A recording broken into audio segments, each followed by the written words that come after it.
এবং আমাকে একজন বাংলাদেশ আওয়ামী লীগের সিনিয়র নেতা, আপনার সংজ্ঞায় যাকে বলে নীতি নির্ধারক আর কি, কিন্তু আমি জানি কতটা সে নীতি নির্ধারক, হ্যাঁ, সে আমাকে বলতেছে যে তুমি ওসমান হাদির জানাজা দেখে তোমার তোমাকে যদি কেউ বলে যে এক লাইনে এক্সপ্রেস করো, এক লাইনে বলে এটা কি, আমি বললাম যে ওসমান হাদির জানাজা হচ্ছে এক লাইনে, এটার বই প্রকাশ করতে, এটা বাংলাদেশের মানুষের অ্যান্টি ইন্ডিয়ান সেন্টিমেন্টের বই প্রকাশ।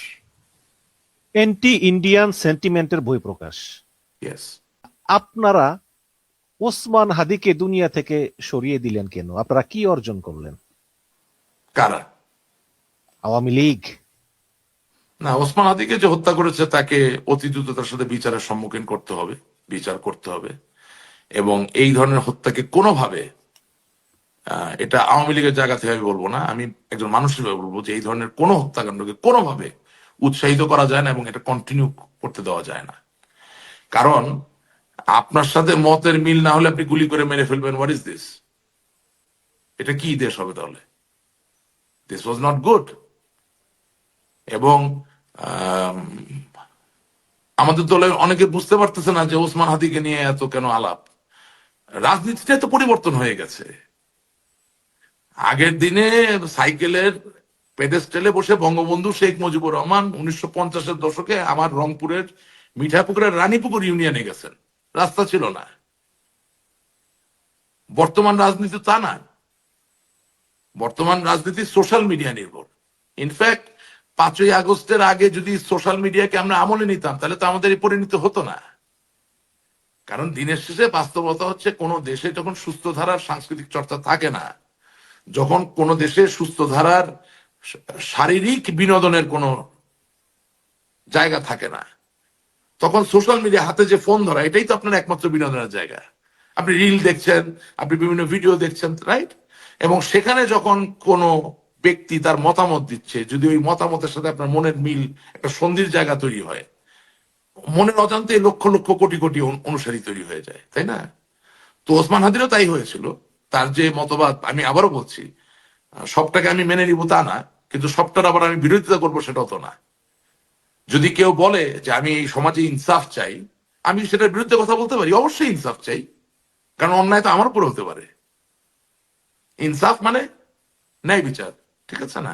আচ্ছা, এখন মানে এই যে বলে যে জাহাঙ্গীর কবির নানকের পিএস এর সঙ্গে চুক্তি হয়েছে, সিঙ্গাপুর গিয়ে কথা হয়েছে, শুনেন, এটা তো আমি জানি না। কোন শাহিন চেয়ারম্যান নারায়ণগঞ্জের সে জড়িত, আমি তো সেগুলো জানি না। আমি তো তদন্তকারী কর্মকর্তা না, বা তদন্তকারী সংগঠন। বাট আপনি চান যে এই অন্যায় করুক, আমি সহজ কথা বলে দিচ্ছি যে ওসমান হাদিকে যারা হত্যা করছে তাদেরকে 100-র ভিতরে 100 ভাগ দৃষ্টান্তমূলক বিচার করতে হবে।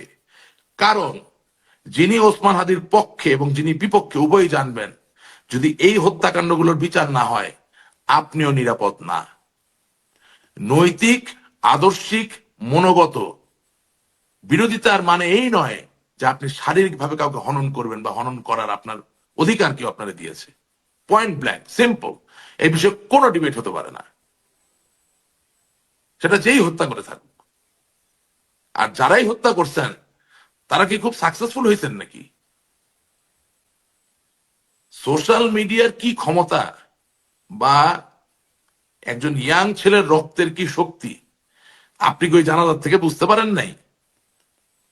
তার মানে হচ্ছে যে যত বড় রাজনৈতিক দলের মালিকই আপনি হন না কেন, যদি ওই নবীন তরুণ, ওই যুবা রক্তের সুযোগ যদি না করে দেন, আপনি রাজনীতি টিকতে পারবেন না। ওই মৃত্যু, ওই হত্যাকাণ্ডের মধ্যে এটাই বাংলাদেশে প্রমাণিত হয়েছে। চলতে পারেন না, পায়জামার ফিতা ঠিক থাকে না, হাঁটতে পারেন না ঠিক মতো। আপনি আমার জন্য দোয়া করতে পারেন, আপনি আমাকে ভালোবাসা দিতে পারেন, আপনি আমাকে উপদেশ দিতে পারেন, কিন্তু আপনি আমাকে নেতৃত্ব দিতে পারবেন না। 18 কোটি মানুষকে নেতৃত্ব দেওয়া এত সোজা না। এবং এটা যুগ যুগ ধরে প্রমাণিত হয়েছে যে তরুণরাই এই জায়গাটা নিয়ন্ত্রণ করবে, এবং বাংলাদেশে তাই হচ্ছে। আমরা অনেকে আমাদের রাজনীতির সিটে বসে এটা বোঝার চেষ্টা করছি না। হ্যাঁ, এবং আপনি যদি মার্টিন লুথার কিং এর কথা ধরেন, ম্যালকম এক্স এর কথা ধরেন, কেউ মনে করেছে মার্টিন লুথার কিং এর কৃষ্ণাঙ্গদের অধিকার প্রতিষ্ঠার যে ধারা সেটা সঠিক, কেউ মনে করেছেন ম্যালকম এক্স এর যে ধারা সেটা সঠিক।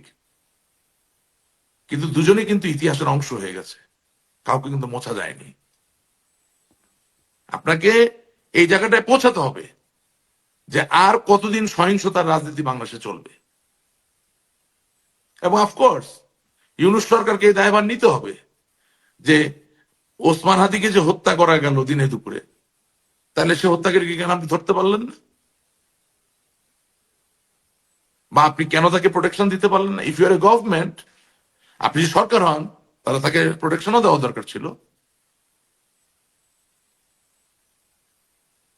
তো আমাদেরকে খুব ফোকাস ভাবে জিনিসগুলো নিয়ে এগোতে হবে।